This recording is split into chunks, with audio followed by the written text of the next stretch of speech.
पहला प्रश्न है आज का हम लोगों का, व्यवहारवाद की विशेषताओं और सीमाओं की चर्चा करें। तो सबसे पहले हम लोग जान लेते हैं ये व्यवहारवाद क्या है। आप लोगों को राजनीति शास्त्र की दो बात पता बताए कि राजनीति शास्त्र को दो भागों में पढ़े। राजनीति शास्त्र ध्यान से समझिएगा, अगर समझ लिए तो समझ आएगा, नहीं तो ये क्वेश्चन इतना कठिन है, इतना विश्लेषणात्मक है कि बहुत ज्यादा परेशान कर देगा। एक बार सिर्फ अभी क्लास करना है और तुरंत बुक से पढ़ लेना है। दो प्रश्न की चर्चा करेंगे, इसके बाद एक और लेंगे और आपका वो क्लियर हो जाएगा। यूँ समझिए कि राजनीति शास्त्र का एक बड़ा हिस्सा कंप्लीट। तो देखिए राजनीति शास्त्र को दो भागों में बांटे। पहला भाग बांटे थे परंपरावादी राजनीति शास्त्र या परंपरावादी सिद्धांत। हाँ, परंपरावादी सिद्धांत, ठीक। और दूसरा बांटे आधुनिक सिद्धांत, ठीक। आधुनिक सिद्धांत, परंपरावादी सिद्धांत को ही इसी का दूसरा नाम है शास्त्रीय विचारधारा भी बोल सकते हैं, शास्त्रीय सिद्धांत भी बोल सकते हैं। तो राजनीति शास्त्र के दो सिद्धांत है, एक परंपरावादी सिद्धांत, एक शास्त्रीय सिद्धांत। परंपरावादी सिद्धांत और आधुनिक सिद्धांत। परंपरावादी सिद्धांत का ही दूसरा नाम है शास्त्रीय सिद्धांत। आधुनिक सिद्धांत के अंतर्गत जो है, मतलब आधुनिक राजनीति शास्त्र का जो जन्म होता है, इसके साथ होता है व्यवहारवाद। क्या? व्यवहारवाद का जन्म होता है, ठीक। तो आधुनिक राजनीति शास्त्र की अगर बात करें तो इसका मतलब ही होता है व्यवहारवाद। और ये व्यवहारवाद का जो जनक है ना, ये है ईस्टर्न महोदय, अमेरिका का एक वैज्ञानिक है या समाजशास्त्री बोलिए इसको, जॉन ईस्टर्न नाम है। इसको हम लोग क्या कहते हैं? व्यवहारवाद का जनक। और इसी आधुनिक का व्यवहारवाद के बाद आया उत्तर व्यवहारवाद। क्या आया? उत्तर व्यवहारवाद। एक बार गौर से समझिएगा, राजनीति शास्त्र को दो भागों में बांटे, एक परंपरावादी दृष्टिकोण, दूसरा आधुनिक दृष्टिकोण। परंपरावादी दृष्टिकोण को शास्त्रीय दृष्टिकोण कहा गया, आधुनिक दृष्टिकोण में व्यवहारवादी है। तो अगर हम बोले आधुनिक राजनीति शास्त्र का उदय किसके साथ होता है, तो आधुनिक राजनीति शास्त्र का उदय ही व्यवहारवाद के साथ होता है, ठीक। और इसी व्यवहारवाद के बाद आता है उत्तर व्यवहारवाद। उत्तर व्यवहारवाद क्या है? इसी का सुधरा हुआ साफ सुथरा रूप है उत्तर व्यवहारवाद। अगर हम व्यवहारवाद की जनक कहें तो किसको कहेंगे? जॉन ईस्टर्न साहब को कहेंगे व्यवहारवाद का जनक। और जब बात करते हैं उत्तर व्यवहारवाद का, जब हम लोग बात करते हैं उत्तर व्यवहारवाद का, तो इसका भी जनक जॉन ईस्टर्न महोदय ही है। तो व्यवहारवाद का जन्म कैसे हुआ? तो व्यवहारवाद का जन्म हुआ परंपरावादी दृष्टिकोण के प्रतिक्रिया के स्वरूप में। मतलब परंपरावादी दृष्टिकोण में जो भी गलतियां थी नी, उस गलतियों को सुधारने के लिए, उसके गलतियां के सुधारने की जो प्रतिक्रिया हुई, उसी प्रतिक्रिया के फलस्वरूप व्यवहारवाद का जन्म हुआ, ठीक। तो ये आपकी राजनीति शास्त्र की थोड़ी सी बात हुई। तो हम लोग इस प्रश्न की ओर आगे बढ़ेंगे। प्रश्न है हम लोगों का कि व्यवहारवाद की विशेषताएं एवं सीमाओं की चर्चा करें। तो सबसे पहले हम लोग व्यवहारवाद की क्या करेंगे? डिफिनेशन देखेंगे, ठीक। तो हम कीवर्ड्स लिखते जाएंगे, समझाते जाएंगे, आप समझने का प्रयास कीजिएगा। एक बार तुरंत बुक पढ़िएगा, खत्म हो जाएगा। देखिए हम क्या बोले, आधुनिक राजनीति शास्त्र का जो जन्म है ना, आधुनिक राजनीति शास्त्र का जन्म वो के साथ ही व्यवहारवाद का जन्म होता है। व्यवहारवाद का जन्म के साथ ही होता है। अर्थात दूसरे शब्दों में यदि कहें कि व्यवहारवाद का जन्म के बाद ही हम लोग राजनीति शास्त्र को आधुनिक राजनीति शास्त्र मानते हैं। अब देखो कि राजनीतिक शास्त्र में व्यवहारवाद की देन, या बोल सकते हैं कि राजनीति शास्त्र में जो ये व्यवहारवाद है, राजनीति शास्त्र में व्यवहारवाद 20वीं सदी की, ये जो 20वीं सदी 1901 से लेकर 1999 मान लीजिए, 20वीं सदी की सबसे बड़ी देन है। सबसे बड़ी देन है राजनीति शास्त्र में व्यवहारवाद का जन्म होना। अब व्यवहारवाद है क्या? कि व्यवहारवाद का परिभाषा अगर देखें कि क्या है व्यवहारवाद, तो जब कोई भी निर्णय लेते हैं, कोई भी निर्णय, जैसे मैंने निर्णय लिया कि आज हमको आम खाना है, ठंडी के मौसम में मिलता नहीं है, ध्यान रखना, अब मिल जाएगा तो वो खाना मत, बीमारी है। तो जो किसी निर्णय के पीछे मानवीय व्यवहार का अध्ययन करता है, क्या बोल रहे हैं? जो किसी निर्णय के पीछे मानवीय व्यवहार का अध्ययन, निर्णय के पीछे क्या मानवीय व्यवहार का अध्ययन करता है, उसी को क्या कहते हैं? व्यवहारवाद कहते हैं। तो बोलोगे सर जी इसका राजनीति से क्या संबंध? अरे बाबू, नीति निर्माण कौन करता है? निर्णय कौन लेता है? राजनीतिज्ञ लोग। कानून कौन बनाता है? संसद। संसद में कौन बैठे हैं? राजनीतिज्ञ। ठीक। तो निर्णय, किसी भी प्रकार के निर्णय में, निर्णय निर्माण में यदि मानवीय व्यवहार का अध्ययन कर रहे हैं, मानवीय व्यवहार को समझ रहे हैं, तो वो क्या कहलाता है? व्यवहारवाद कहलाता है। हो गया एक पैराग्राफ आपका। अब नेक्स्ट पैराग्राफ में अगर लिखें, व्यवहारवाद के उद्देश्य को लेकर इसकी विशेषताओं का चर्चा करेंगे। उद्देश्य बोलिए, उद्देश्य को विशेषता भी मान सकते हैं। ठीक, जैसे कि मेरा उद्देश्य है कि आप लोगों का जो टेंशन है एग्जाम संबंधी वो खत्म कर दें, ये मेरी विशेषता भी हो सकती है, दूसरे का टेंशन खत्म करना चाहते हैं। ठीक, तो हम लोग देखते हैं कि इसका उद्देश्य क्या है। अगर हम व्यवहारवाद का उद्देश्य देखें तो राजनीतिक घटनाओं को क्या बोल रहे हैं? राजनीतिक जो भी घटनाएं हैं, राजनीतिक घटना, इस घटना का परीक्षण करेंगे, विश्लेषण करेंगे, अध्ययन करेंगे। राजनीतिक घटनाओं का परीक्षण, विश्लेषण और अध्ययन करके अनुभवजन्य सिद्धांत का, अनुभववादी सिद्धांत का जन्म देना। ठीक, क्या बोल रहे हैं? राजनीतिक घटनाओं का परीक्षण करना कि राजनीति में क्या क्या घटनाएं हो रही, क्या नियम बन रहा है, क्या नियम का विरोध हो रहा है, उन सारी घटनाओं का परीक्षण, विश्लेषण, और उस परीक्षण विश्लेषण से जो अनुभव होगा हमको, उस अनुभववादी बोलिए या अनुभवजन्य बोलिए, अनुभवजन्य सिद्धांत का हम लोग क्या करेंगे? निर्माण करेंगे। ये व्यवहारवाद का पहला उद्देश्य है। दूसरी विशेषता है, अगर देखें, व्यवहारवादी आंदोलन ने राजनीति सिद्धांत पद्धति को, अब देखो क्या बोल रहे हैं, व्यवहारवादी आंदोलन ने, ये जो व्यवहारवाद का जन्म हुआ है, व्यवहारवाद की विशेषता समझिए, ये एक आंदोलन के रूप में हुई। इस आंदोलन ने राजनीति शास्त्र को व्यापक कर दिया। कैसे व्यापक कर दिया?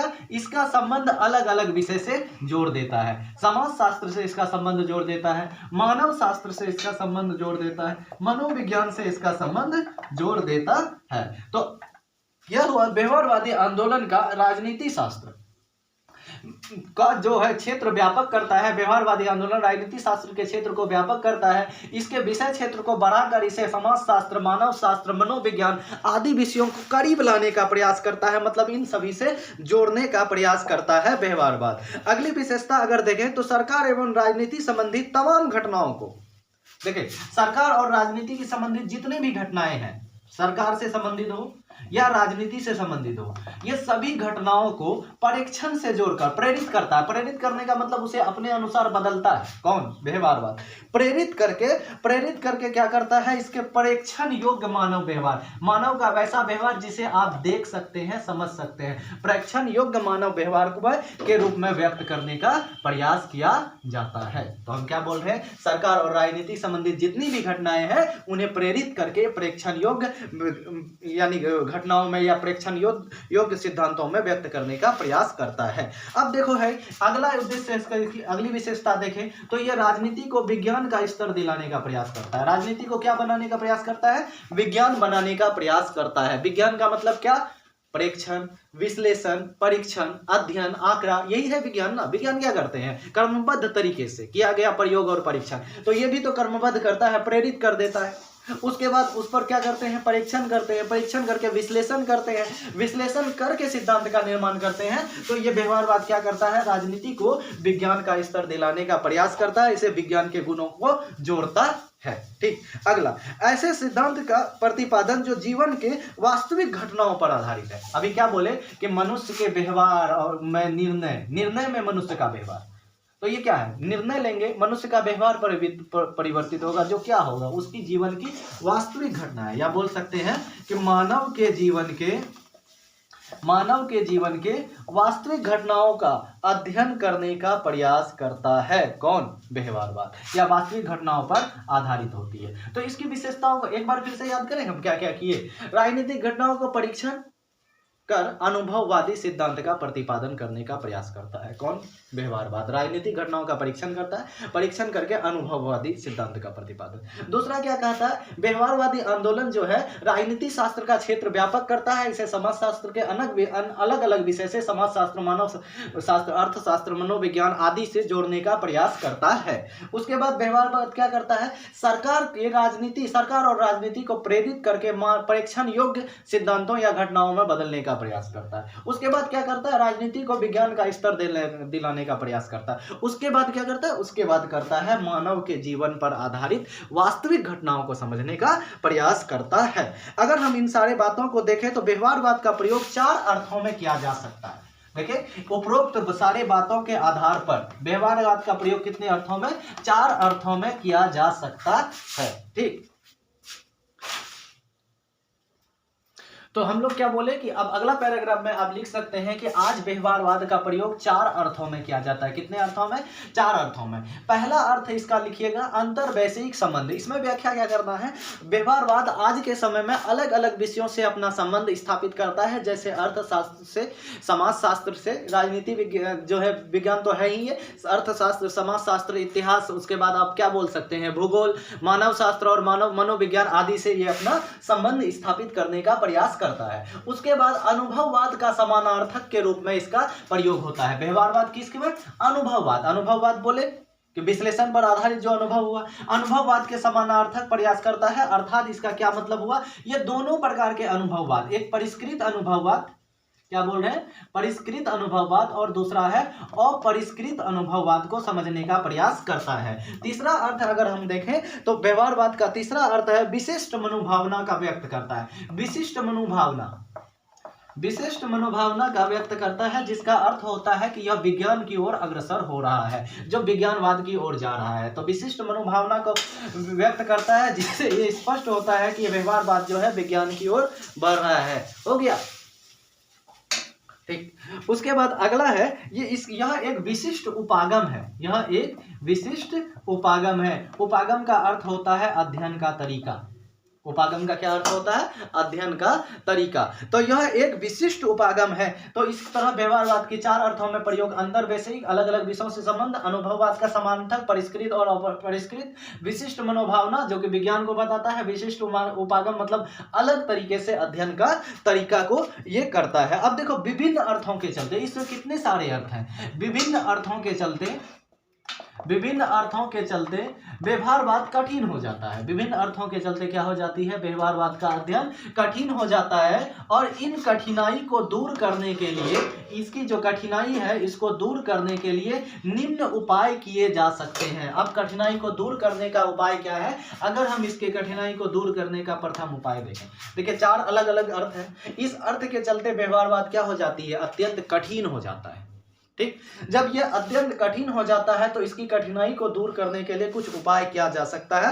पहला उपाय यह है कि व्यवहारवाद अनुभववादी विश्लेषण के अध्ययन को समझता है। क्या उपाय है यह समझिए। देखिए व्यवहारवाद को समझना कठिन है अलग अलग अर्थ के तरह, तो इसको समझने से पहले हम लोग क्या कर लेंगे, दिमाग में ये 4 उपाय, 3-4 उपाय जो है बैठा लेंगे। कहाँ बैठाएंगे कि भैया ये जो व्यवहारवाद है ना, ये अनुभववादी विश्लेषण का अध्ययन करता है। कैसा विश्लेषण, अनुभव, मान्यता पर आधारित नहीं, अनुभव पर आधारित विश्लेषण करता है। यह पहला उपाय हो सकता है। दूसरा क्या कर सकता है कि दूसरे वर्ल्ड वार मतलब सेकेंड विश्व युद्ध के बाद सामाजिक विज्ञान के नाम पर प्राकृतिक विज्ञान पर अधिक बल दिया गया है। क्या बोल रहे हैं, दूसरे विश्व युद्ध के बाद जो हुआ, नाम है सामाजिक विज्ञान का, समझने में कठिन हो गया, अरे भाई ये सामाजिक विज्ञान है, ये कैसे हो रहा है। तो देखो सामाजिक विज्ञान के नाम पे प्राकृतिक विज्ञान पर बल दिया गया है। ठीक, और तीसरा अगर बोले कि परंपरागत राजनीतिक विज्ञान के प्रतिक्रिया के फलस्वरूप, यानी शास्त्रीय राजनीतिक विज्ञान जिसको हम लोग परंपरागत राजनीतिक विज्ञान कहते हैं, उसी के प्रतिक्रिया के फलस्वरूप व्यवहारवाद का जन्म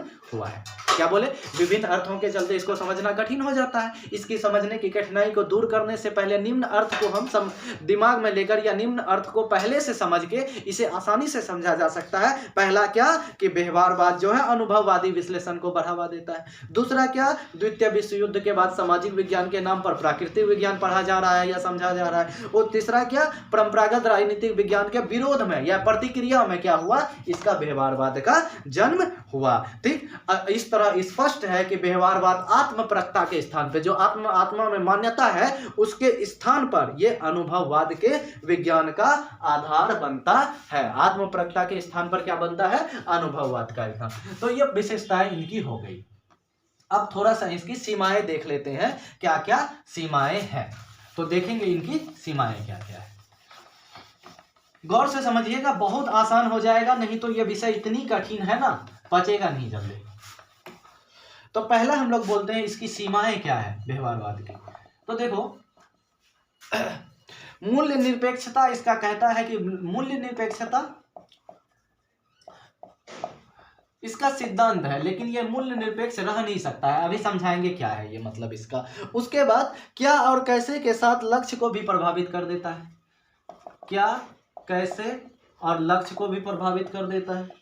ठीक इसी तरह कोडिंग करते हैं शब्दों को हम। और अगला क्या है, सिर्फ एक तरीका से राजनीति को समझा नहीं जा सकता है। सब समझेंगे अभी चारों पॉइंट्स, चार जो भी लिखेंगे राजनीति का एक ही तरीका है, ऐसा नहीं हो सकता कि एक ही तरीके से सभी डायमेंशन को हम समझ लें। नीति निर्माण में मूल्य नहीं, नीति निर्माण में मूल्य नहीं। देखो मूल्य का मतलब होती है आपके अंदर की मान्यता।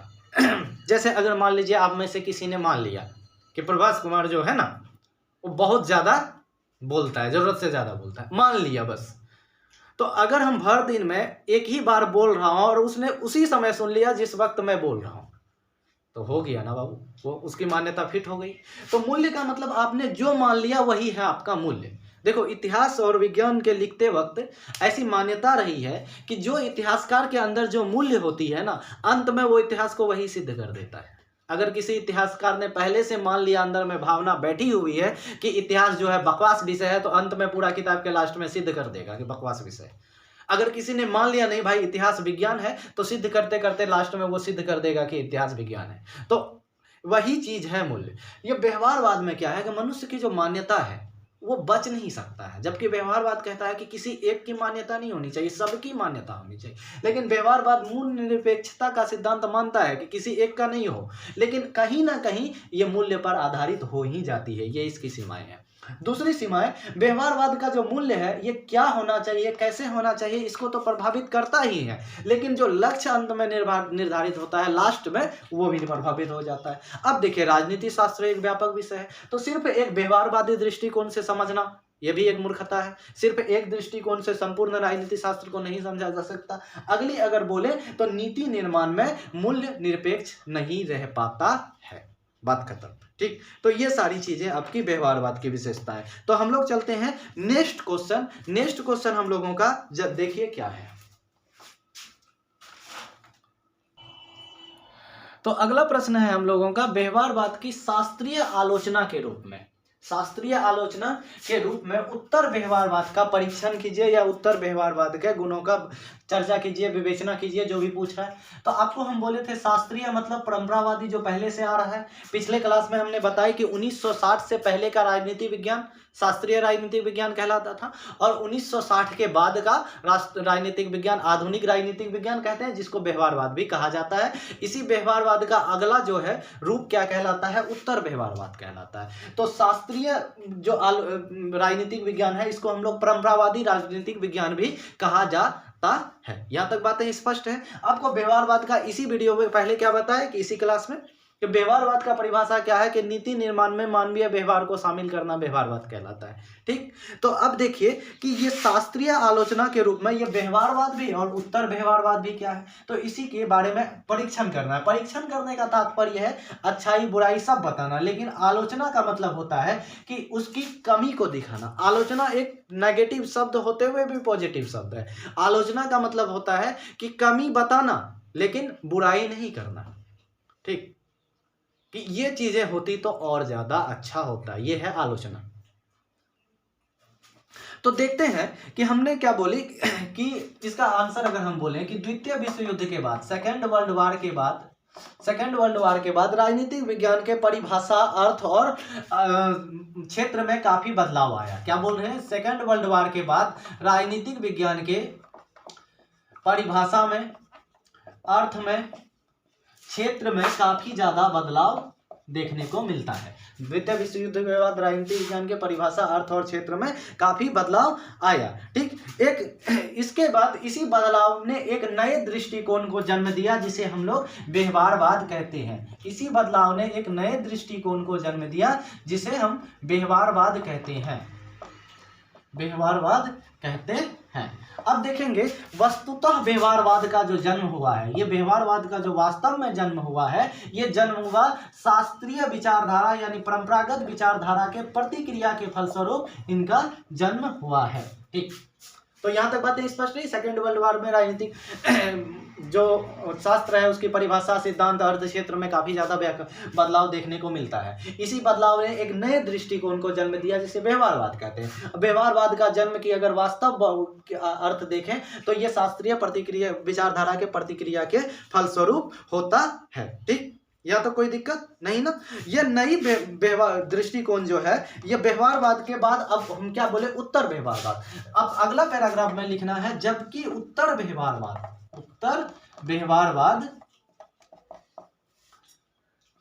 और व्यवहारवाद से भी अधिक व्यापक यथार्थवादी वैज्ञानिक है। क्या बोल रहे हैं, ये व्यवहारवाद से भी अधिक व्यापक है। ये तो व्यवहारवाद खुद व्यापक है और ये उससे भी ज्यादा व्यापक वैज्ञानिक एवं वास्तविकता पर आधारित है, जिसको हम लोग क्या बोलेंगे, यथार्थवादी है दृष्टिकोण है। ठीक, अगर हम बोलें यह सामाजिक, आर्थिक और मानवीय पहलुओं को अलग अलग करके नहीं देख के यह विषय है जो केवल सभी को अपने में समाहित कर लेता है। जो सामाजिक, आर्थिक, राजनीतिक को अलग अलग नहीं देखता है, यह क्या करता है, यह वो विषय है जो केवल राजनीति शास्त्र में ही सबको समाहित कर लेता है। अब व्यवहारवाद के जो जनक थे, अगले पैराग्राफ में आप क्या लिखेंगे, व्यवहारवाद के जनक जिसका नाम है ईस्टन साहब। कौन, ईस्टन।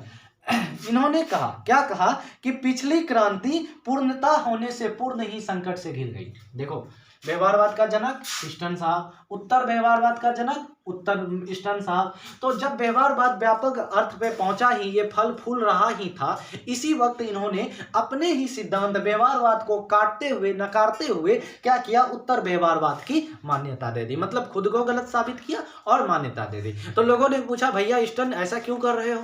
तो कहा कि जो पिछला सिद्धांत है या पिछली जो क्रांति है, ये क्रांति अपने पूर्ण अर्थ पर पहुंचने से पहले ही विभिन्न संकटों से घिर गई। इसमें कुछ कमियां दिखने लगी। इसकी चरम पद्धति जहां तक पहुंचना था वहां पहुंचने से पहले ही ये संकट से घिर गया। ठीक, तो क्या कह रहा है ये कि पिछली क्रांति पूर्ण अर्थ पर पहुंचने से पहले ही संकट से घिर गई, इसीलिए अब नवीन संघर्ष की आवश्यकता है। किसकी आवश्यकता है? नवीन संघर्ष की आवश्यकता है। और इसी नवीन संघर्ष के फलस्वरूप उत्तर व्यवहारवाद का उदय हो रहा है। अगर हम देखें उत्तर व्यवहारवाद की पूर्णतः उदय वास्तव में कहाँ हुई, तो इसका उदय एक भाषण में हुई। भाषण में, कौन सा भाषण में? तो अमेरिका में पॉलिटिकल साइंस एसोसिएशन, अमेरिका में पॉलिटिकल साइंस एसोसिएशन, क्या बोल रहे हैं हम? Political science association. देखो बाबू, अभी थोड़ा सा कठिन लग रहा होगा, ये हिस्ट्री जैसा आसान नहीं है, लेकिन शर्त क्या है कि एक बार वीडियो देखना है और तुरंत आपको अपने बुक से पढ़ना है, नहीं तो फिर गया दिमाग से। हाँ, अगर इतना प्रॉमिस कर सकते हैं, तुरंत वीडियो देख के अगर बुक पढ़ रहे हैं और अगर नहीं समझ आया फिर से एक बार वीडियो देख रहे हैं, फिर कभी नहीं भूलने वाले हैं आप, कम से कम एग्जाम तक तो नहीं भूलने वाले। ठीक, तो क्या होगा कि अमेरिकन पॉलिटिकल साइंस एसोसिएशन में एक भाषण के दौरान इन्होंने पहली बार उत्तर व्यवहारवाद का जन्म दिया। देखो, जितने भी नए नए सिद्धांत, प्रशासनिक सिद्धांत जन्म होता है ना, वो अमेरिका में होता है। यहाँ तक कि राजनीति विज्ञान से अलग होकर एक बड़ा विषय लोक प्रशासन, उनका जन्म भी अमेरिका में हुआ, जिसके जनक अमेरिका के राष्ट्रपति वुडरो विल्सन थे। और ये लोक प्रशासन एक ऐसा विषय बना जिन्होंने 1921 की बड़ी मंदी ला दी थी। मंदी लाने का अर्थ इतना ज़्यादा उत्पादन हुआ फैक्ट्रियों में कि लोग खरीदने वाले कम पड़ गए, इसीलिए मंदी आ गई। सोच सकते हो कि अगर प्रशासन सुधरता है, राजनीति सुधरती है, तो अर्थव्यवस्था सुधरता है, समाज सुधरता है, ये समझ सकते हो। और सारी सुधार कहाँ हुई? अमेरिका में। किस पर? प्रशासन पे, राजनीति पर। जब प्रशासन और राजनीति पर सारा सुधार अमेरिका में होगा तो अमेरिका का अर्थव्यवस्था अपने आप बूम कर जाएगा, ऊपर पहुंच जाएगा। ये चीजें बहुत बड़ी राज है, लिख सकते हैं आप एक्सप्लेनेशन करते वक्त। ठीक, अब व्यवहारवाद और उत्तर व्यवहारवाद में कुछ अंतर है। क्या अंतर है, इसी को हम लोग देख लेते हैं। तो अंतर देखेंगे उत्तर व्यवहारवाद और व्यवहारवाद में। पहला अंतर देखें, जो व्यवहारवाद का जन्म हुआ था, यह परंपरावादी दृष्टिकोण के प्रतिक्रिया के फलस्वरूप हुआ था। व्यवहारवाद का जन्म जो है परंपरावादी दृष्टिकोण के प्रतिक्रिया के फलस्वरूप जन्म हुआ, जबकि व्यवहारवाद, उत्तर व्यवहारवाद एक नई क्रांति है। क्या बोल रहे हैं, ये किसी का प्रतिक्रिया नहीं बल्कि एक नई क्रांति है। उत्तर परंपरावादी से भिन्न है, उत्तर व्यवहारवाद परंपरावादी से बिल्कुल भिन्न है। यह विषय का व्यापकता प्रदान करता है, लेकिन परंपरावादी दृष्टिकोण व्यवहारवाद से थोड़ा थोड़ा मेल खाता है। जैसे कि पिछले क्लास में, जो इससे पहले वाले क्लास में पॉलिटिकल में बताया, जब दोनों का अंतर देख रहे थे तो हम बोले कि पूर्णतः अंतर नहीं है, लेकिन जो उत्तर व्यवहारवाद है ये पूर्णतः अलग है। ठीक, अगला क्या बोल सकते हैं, उत्तर व्यवहारवाद भविष्योन्मुख है। भविष्योन्मुख मतलब क्या है कि पास्ट में क्या हुआ इसको मतलब नहीं है, ये पूर्णतः भविष्योन्मुख है, लेकिन व्यवहारवाद पास्ट से अनुभव लेता है। ठीक, ये अंतर हो गया। तो अगर हम बोलें तो वास्तव में व्यवहार परंपरावादी नहीं है, व्यवहारवाद की मान्यता असंगत होना और अस्पष्ट होना से ज़्यादा अच्छा है। एक बड़ा डायलॉग था यहाँ बुक में हम लिखे कि असंगत होने से अस्पष्ट होना ज़्यादा अच्छा है, मतलब पूरी तरह से गलत हो जाने से अच्छा है तो भाई थोड़ा बहुत तो सही हो। ये चीज़ अपना आंसर में आप देख सकते हैं कि अगर समझ नहीं आए तो छोड़ के नहीं आना है, मिलता जुलता चीज़ें लिखते आना है, कुछ ना कुछ लिख देना है, भले स्पष्ट ना हो कि लिखा क्या, भाई क्या पूछ रहे थे क्या लिखा, तो असंगत होने से अच्छा है कि अस्पष्ट कर दें चीजें। ये उत्तर व्यवहारवाद की मान्यता है। तो वास्तविक में उत्तर व्यवहारवाद एक सकारात्मक क्रांति है, ये किसी के प्रतिक्रिया के फलस्वरूप, बदले के भावना के फलस्वरूप उत्पन्न हुआ चीजें नहीं है। तो ये समझिए कि दो कठिन प्रश्न का विश्लेषण हम लोग कर लिए। आगे वाले 2 क्लास में आपके पॉलिटिकल साइंस का पेपर 1 लगभग खत्म हो जाने की संभावना है।